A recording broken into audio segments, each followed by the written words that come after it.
Good evening friends. मैं CA प्रशांत साड़ा आप सभी का स्वागत करता हूं अपने अगले फ्राइडे लेक्चर में। एंड दोस्तों, ये फ्राइडे लेक्चर है केतन पारेख स्कैम के बारे में।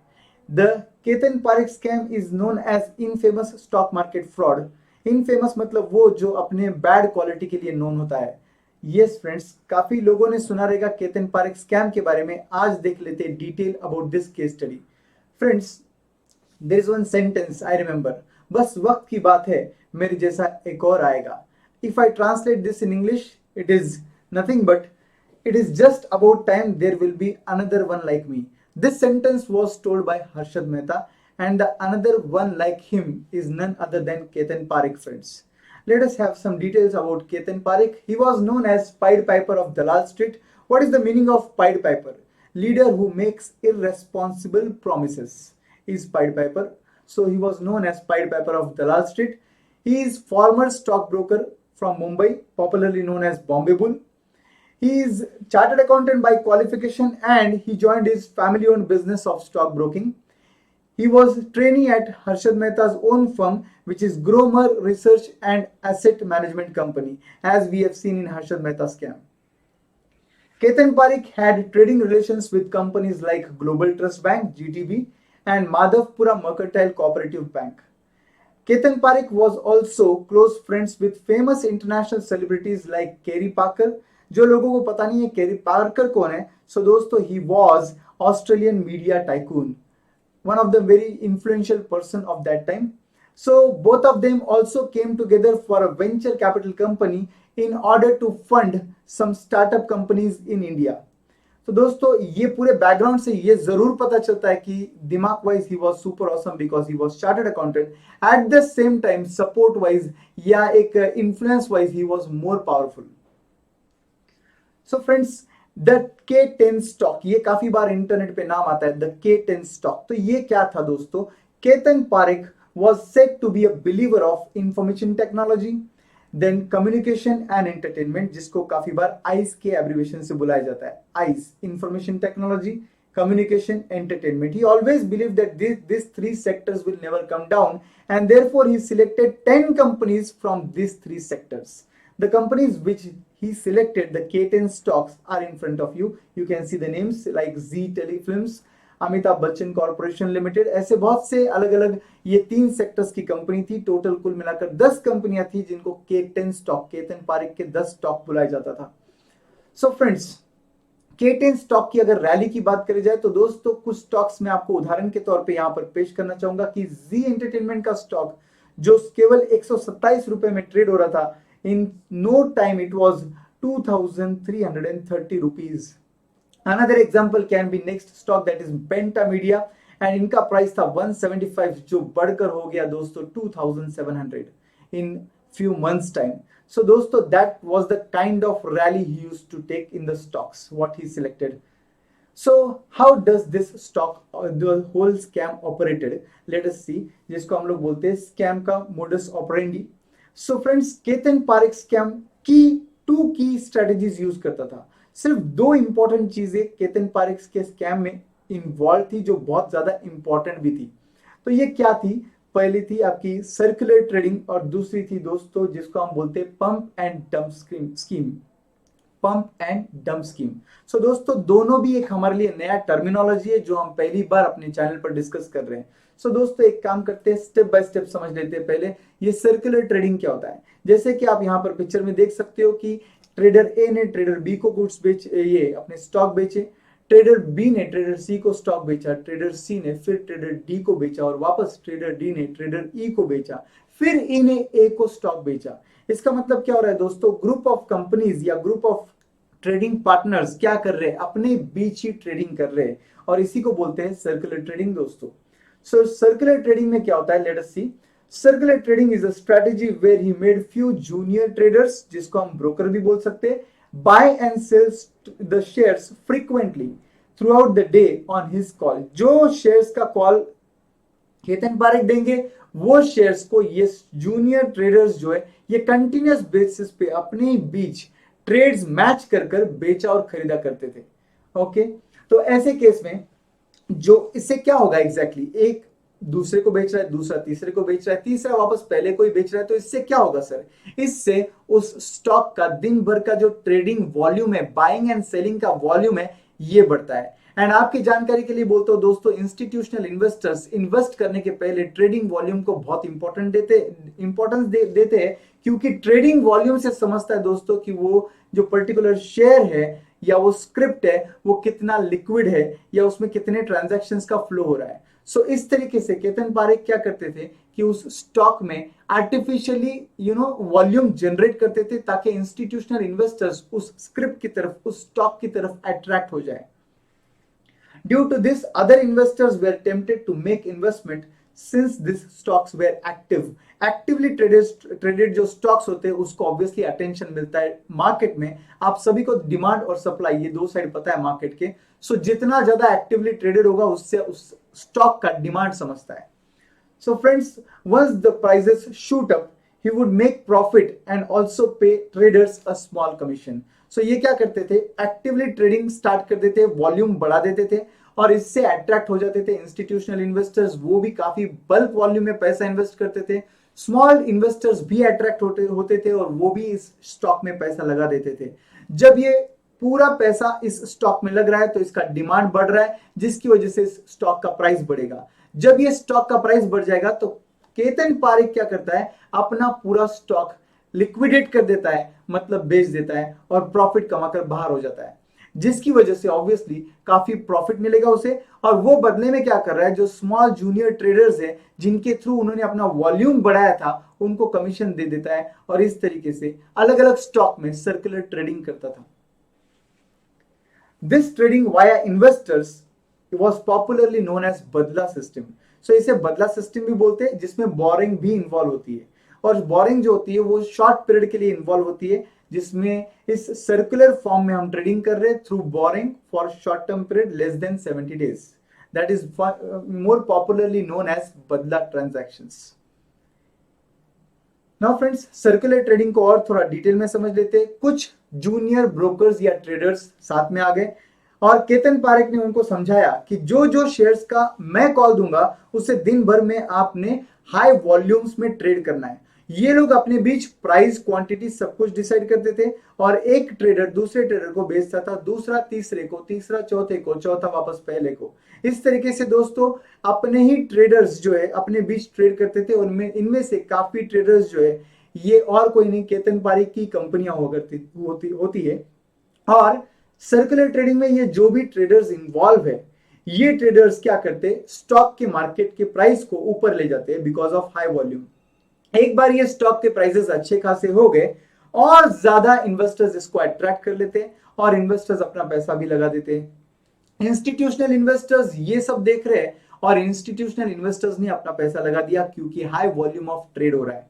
सो दोस्तों इस तरीके से उस शेयर का प्राइस जो है वो अनबिलीवेबली हाई बढ़ रहा है। जैसे ही एक पीक पर पहुंच गया तो केतन पारेख क्या करते थे? अपने स्टॉक लिक्विडेट कर देते थे, उस स्टॉक से बाहर आ जाते थे, मतलब पैसा प्रॉफिट का बुक कर लिया।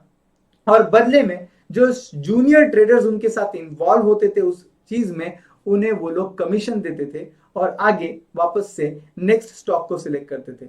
इस तरीके से जो ट्रेडिंग होती है इसे हम बोलते हैं सर्कुलर ट्रेडिंग।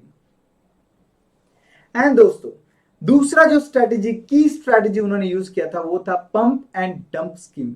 ये क्या होता है पंप एंड डंप स्कीम? ये आपको शायद इस डायग्राम से भी क्लियरली समझ जाए। सो दोस्तों पंप एंड डंप स्कीम में Ketan Parekh would purchase 20 to 30% of shares of a company in order to cause a price rise. So price rise करने के लिए क्या करते थे? 20 से 30% स्टेक खरीदना है कंपनी का, बल्क पैसा लगने वाला है। मैं आपको वो भी बताऊंगा कि ये पैसा कहां से आया है। सो केतन पारेख क्या करते थे? 20 to 30% जो है स्टेक खरीदते थे कंपनी में और उसके बाद अदर इन्वेस्टर्स जो है वो भी टेम्प्ट हो जाते थे परचेज करने के लिए because of circular trading also. So ये जो स्टॉक है जिसमें केतन पारेख ने इन्वेस्टमेंट किया है, ये 20 to 30% स्टॉक खरीद लिया, फिर सर्कुलर ट्रेडिंग से बाकी ट्रेडर्स के थ्रू उसका वॉल्यूम बढ़ाया, फिर इंस्टीट्यूशनल इन्वेस्टर्स ने उसमें पैसा डाला, रिटेल इन्वेस्टर्स मतलब हम जैसे लोग, common public individuals like us, इन्होंने भी पैसा डाला। और उस टाइम पर ना केतन पारेख का सबसे बड़ा फायदा क्या था कि केतन पारेख जब ये सब एक्टिविटीज रन कर रहा था तब डॉट कॉम ये सिस्टम, ये जो डॉट कॉम कंपनियां होती है, जो आईटी कंपनी होती है, इनके अंदर बड़े तेजी से इनके स्टॉक प्राइसेस बढ़ रहे थे। ये सबसे बड़ा बेनिफिट वाला पॉइंट था केतन पारिक के केस में। एंड दोस्तों, डॉट कॉम की वजह से ये जो इंटरनेट बेस्ड कंपनी होती है, जो आईटी कंपनीज होती है, इनके प्राइसेस बहुत तेजी से बढ़ रहे थे। सो मार्केट में एक न्यूज हो गई कि जो भी केटन स्टॉक्स है उसमें इन्वेस्टमेंट करो, क्योंकि वो फंडामेंटली बहुत स्ट्रॉन्ग स्टॉक्स है, उनमें काफी रिसर्च इन्वॉल्व है केतन पारिक का, उनके प्राइसेस बढ़ने ही वाले हैं। ये भरोसा पूरा मार्केट में क्रिएट हो चुका था। एंड इस वजह से other investors, they were tempted to invest in the companies in which Ketan Parekh used to invest. And soon जैसे इस स्टॉक के प्राइसेस स्काई रॉकेटेड हो गए, मतलब बढ़ गए, तो उस वक्त ही used to simply dump the stock. मतलब क्या, बेच दो स्टॉक को। यस फ्रेंड्स, वो क्या करते थे, अपना एग्जिट ले लेते थे उस स्टॉक में से, और उस वजह से सडनली उसके प्राइसेस में फॉल होता था। देखिए, कुछ आपको इस डायग्राम से समझेगा शायद कि $0.10 का रेट है सपोज, तो पंप स्टार्ट कर दिया $0.1 से, और इसका कंटिन्यूअसली शेयर्स बाय करने लग गए Ketan Parikh and allied companies, जो उनके साथ जूनियर ट्रेडर्स थे। उसको देखकर, हाई वॉल्यूम को देखकर इंस्टीट्यूशनल इन्वेस्टर्स भी आ गए, रिटेल इन्वेस्टर्स भी अट्रैक्ट हो गए। डॉट कॉम वाली कंपनियां तो वैसे भी फेमस थी, तो वो सब रेट्स जो है वो फास्ट स्पीड से बढ़ने लग गया। एंड जैसी एक पीक आ गया, स्काई रॉकेटेड रेट हो गए, तो केतन पारिक ने अपने सभी स्टॉक्स का सेल ऑफ कर दिया, प्रॉफिट बुक कर दिया, और उस स्टॉक को डंप कर दिया। जैसे ही डंप कर दिया तो $0.9 तक पहुंचने वाला स्टॉक फिर डंप होकर वापस से $0.1 तक आ जाता है।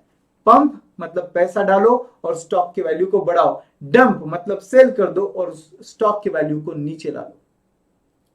सो पंप एट $0.1, डंप एट $0.9। ये सब के पीछे क्या रोल था, कैसे केतन पारिक के पास इतना पैसा आया कि वो इतना बड़े वॉल्यूम में इन्वेस्टमेंट कर पाया।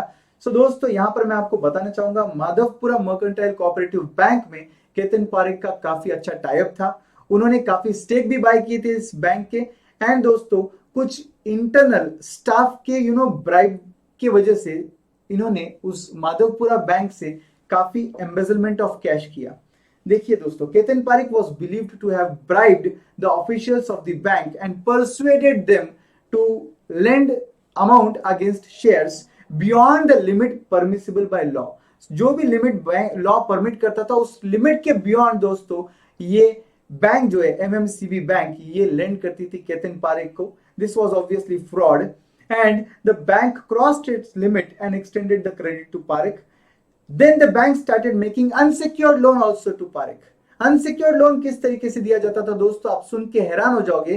पे ऑर्डर्स जो कि फेक हुआ करते थे, वो एमएमसीबी इशू करता था केतन पारिक को, और केतन पारिक दूसरे बैंक्स को, जैसे bank of India, state bank of India या पीएनबी, ऐसे बैंक्स को ये पे ऑर्डर्स देकर उनसे पैसा रेज करता था। इनसाइडर ट्रेडिंग के लिए भी केतन पारिक जाने जाते हैं दोस्तों। इनसाइडर ट्रेडिंग क्या होता है? इनसाइडर ट्रेडिंग मतलब कंपनी के अंदर की कुछ जानकारी आपके पास है और उसकी वजह से आप उसका फायदा उठा रहे हो। तो दोस्तों, काफी प्रमोटर्स केतन पारिक को अप्रोच करते थे कि मेरी कंपनी के शेयर वैल्यूज बढ़ाओ। Ketan Parikh accepted money from promoters of many company to take the share prices up. Share prices जब बढ़ेंगे तो ऑब्वियसली प्रमोटर्स का फायदा होगा, और प्रमोटर्स उस शेयर को बाद में बेच देते थे और इन्वेस्टर्स डंप हो जाते थे, मतलब इन्वेस्टर्स का नुकसान हो जाता था। This can be seen as insider trading, क्योंकि आप प्रमोटर से टाई अप करके शेयर वैल्यूज बढ़ा रहे हो, तो ये इनसाइडर ट्रेडिंग है, जो ऑब्वियसली सेबी अलाउ नहीं करता है। And that was enough to get Ketan Parikh into trouble. So ये सब इनफ था केतन पारिक को ट्रबल में डालने के लिए, and definitely this is also illegal. Now friends, आप देख सकते हो कि डॉट कॉम बबल बर्स्ट जब हुआ था 2000-2001 में, तो उसके बाद स्टॉक मार्केट बहुत ही भयंकर तरीके से क्रैश हुआ था। तो ये जो पूरा स्कैम चल रहा था, ये स्कैम कब डिटेक्ट हुआ?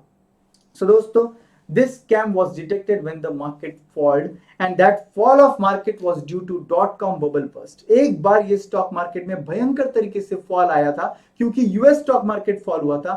अगर आपको पता नहीं होगा dot-com bubble burst क्या था, तो प्लीज मेरे फ्राइडे लेक्चर ये प्लेलिस्ट में एक और मैंने वीडियो बनाया about dot-com bubble burst। Go to that video and you can see all the details about dot-com bubble burst। सो दोस्तों, डॉट कॉम बबल बस्ट की वजह से स्टॉक मार्केट क्रैश हुआ था, और उस वक्त जो केतन पारेख है वो प्रॉब्लम में आ चुके थे क्योंकि स्टॉक मार्केट क्रैश हो चुका था, उनके शेयर्स के वैल्यू भी क्रैश हुए थे। The crash that shook the entire nation friends, it was a big time crash. Sensex crash हुआ था और government of India, stock market, investors सब लोग शॉक में थे। सेबी भी शॉक में था। सेबी ने सडनली ये सब देखने के बाद में इन्वेस्टिगेशन स्टार्ट किया कि जो प्राइस वोलेटिलिटी में इन्वॉल्व थे ऐसे ब्रोकर्स, इनका बुक्स ऑफ अकाउंट्स इन्होंने इन्वेस्टिगेशन के लिए ले लिया और तुरंत ये जान लिया कि कौन से ब्रोकर्स है जो इस वोलेटिलिटी के लिए रेस्पॉन्सिबल है। ऐसे सर्कुलर ट्रेडिंग में कौन से ब्रोकर्स इन्वॉल्व थे ये सेबी इन्वेस्टिगेशन के बाद समझा और सेबी ने उनके अगेंस्ट एक्शन भी लिया। Steps taken by SEBI and RBI after the scam, SEBI launched immediate investigations against them. SEBI ने क्या किया, सस्पेंड कर दिया all the brokers, members and directors of Bombay stock exchange governing the board who were involve in the scam. So हर वो person जो scam में involve था, made be the director of BSE या मेंबर ऑफ बीएससी या broker, इनको suspend, इनके accounts को सस्पेंड कर दिया गया दोस्तों by BSC, by SEBI. And RBI ने एक रूल चेंज किया। आरबीआई ने ये जो इन्वेस्टिगेशन होता है अकाउंट का, ये 2 साल में एक बार हुआ करता था, 2 इयर्स में एक बार। इन्होंने इस फ्रीक्वेंसी को चेंज कर दिया एंड ट्वाइस अ ईयर कर दिया अभी, मतलब साल में 2 बार। सो दोस्तों आरबीआई ने ये inspecting the accounts of broker जो है ये ट्वाइस अ ईयर रूल ला लिया क्योंकि ऑब्वियसली उनको समझा है कि accounts of brokers they are having huge involvement of circular trading, so this should not happen in future. Impact on financial institution क्या हुआ दोस्तों, इसकी वजह से बैंक्स एंड अदर चीजों पर impact. Ketan Parekh had huge loan from MMCB in the form of pay orders. You know how many pay orders he took from MMCB? 1.3 million pay orders were issued in the name of Ketan Parekh. The loan amount crossed 750 million, approximately 75 crores.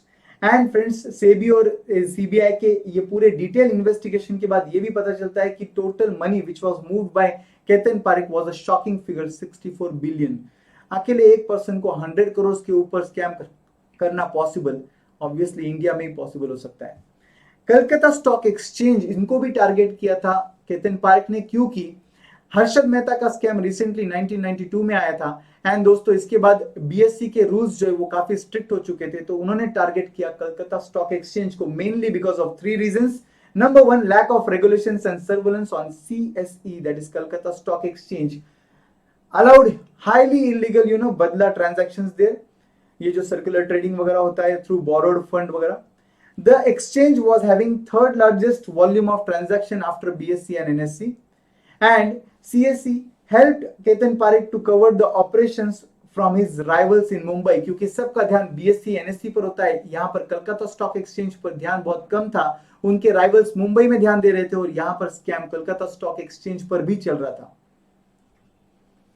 Impact on Calcutta stock exchange, ये scam की वजह से Calcutta stock exchange पे क्या impact हुआ जरा देखिए आपके सामने। By February 2001, script held by Parekh at Calcutta Stock Exchange reduced by estimated amount of 6 to 7 billion rupees from the initial worth of 12 billion rupees, मतलब आधा प्राइस हो चुका था दोस्तों इनका। And about 70 CSE brokers, including the top 3 brokers of that stock exchange, defaulted in the payments. The top 3 brokers names are who defaulted: Dinesh Singhania, Ganesh Khemani and Ashok Poddar. तो 70 brokers ने अपना default किया payment का, including the top 3 brokers.